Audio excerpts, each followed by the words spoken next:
recognizing and acknowledging God. Atheists.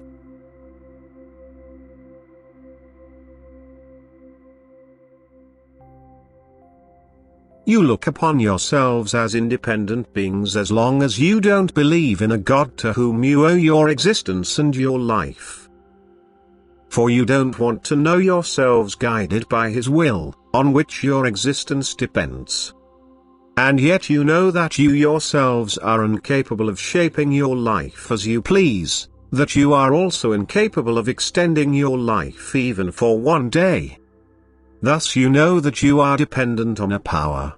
Or, if you deny this power, on a law to which you are therefore subject by nature. You have to accept this natural law, but you refuse to acknowledge a being as a lawmaker.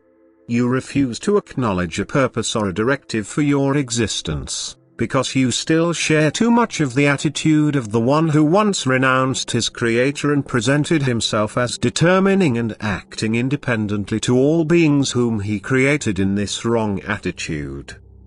You are these spiritual beings he created, and you share the same opinions as him. You don't acknowledge his existence either. You shelter the same sentiments in you which filled him and impelled him to desert God. As long as you do not recognize and acknowledge God, you are full of the satanic spirit, arrogantly relying on your own strength, and in addition full of selfish love, which explains why your thinking is wrongly inclined and you live in an unenlightened spiritual state on earth. The wisdom you deem yourselves to possess makes you increasingly more arrogant and self-confident, and yet it is completely worthless knowledge, since it only concerns things which disappear for you at the moment of death. Everyone who denies God, who does not believe himself to be connected with a power, is isolated from God, and he will remain isolated after his death. Nevertheless, he exists. Death does not extinguish him, as he erroneously assumes during life on earth. He remains self-aware as a being. It merely recognizes itself to be weak when it wants to carry out the same things as it had done in earthly life.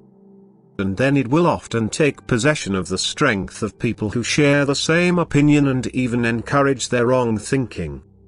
For all God-opposing beings remain associated, both among each other as well as with the being which accomplished the separation from God first.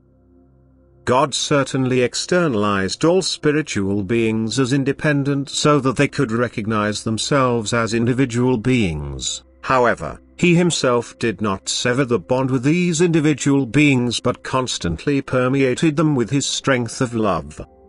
And as long as they accepted his strength of love, they were blissfully happy.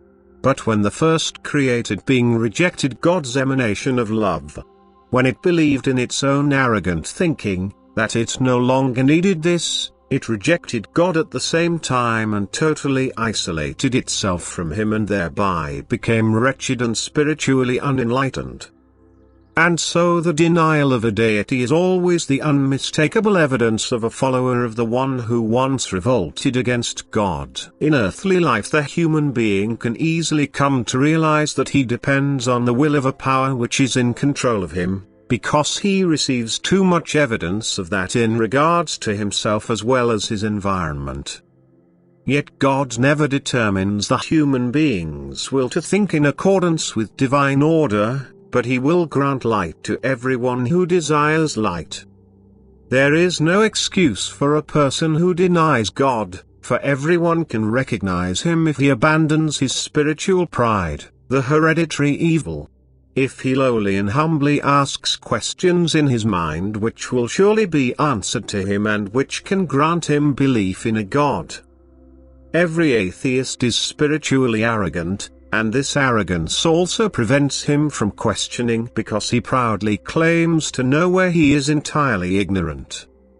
And every atheist is in contact with people who believe in a God and creator of eternity, who determines their existence. And through these he will time and again be motivated to think about it. If, however, he inwardly refuses to do so, then he has not yet relinquished his past opposition, And he will hardly accept an explanation in the beyond either if he is not remembered in loving intercession. Anyone who denies God is still infinitely far away from the eternal home. Amen.